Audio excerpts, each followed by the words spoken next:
पैशांचं सोंग आणता येत नाही ना, मग सरकार चालवू नका. ही वेळ महाराष्ट्रावर कोणी आणली आहे?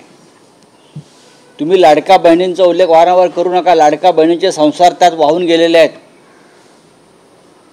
पैशाचं सोंग आणता येत नाही ही महाराष्ट्राच्या राज्यकर्त्यांना बोलण्याची वेळ यांच्या दरोडेखोरीमुळे आलेली आहे. 9 लाख कोटीचं कर्ज, साधारण 10 लाख कोटीचं कर्ज या सरकारवरती आहे. यांना कोणी कर्ज द्यायला तयार नाही. 65,000 कोटी व्याज भरतात हे लोक.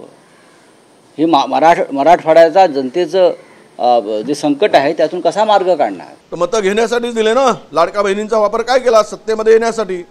नाही तर तुम्हाला कोण विचारलं असते महाराष्ट्रात? मग याचा अर्थ असा की शेतकऱ्याला वाऱ्यावर सोडणार का? शेतकऱ्याच्या आत्महत्या बघत राहणार का अजितदादा?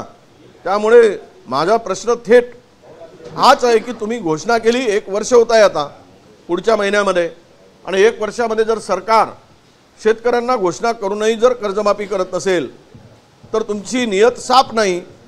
तुम्ही तुमचं केवळ बोलून वेळ मारून नेण्याचा तुमचा इरादा दिसतोय.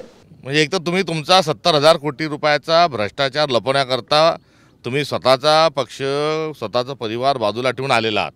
तुम्हाला भोपाळमध्ये पंतप्रधान धमकी देतात 70,000 कोटीचा घोटाळा झाला आणि अटक करणार. तुम्ही त्याच्यात 7 दिवसात पक्ष सोडता, या पक्षात येता. आता तुमच्यावर अनेक ईडीच्या आणि सगळ्या नजरा आहेत आणि तुमच्याजवळ पैशाचं सोंग कसं आणायचं आणि पैसे कुठे ठेवायचे आणि पैसे कसे उभारायचं याची सर्वात जास्ती चांगली माहिती अजित पवारांनाच आहे. आणि ते जे बोलतात आहे की आम्ही लाडक्या बहिणीला एवढे पैसे देतो, म्हणजे ते सांगतात आहे की आम्ही तुम्हाला पैसे देतो. ही देखील सरकार या नात्यानं सेवा करत असताना आम्ही लाडक्या बहिणीवर उपकार करतोय हा त्यांचा इशारा आहे.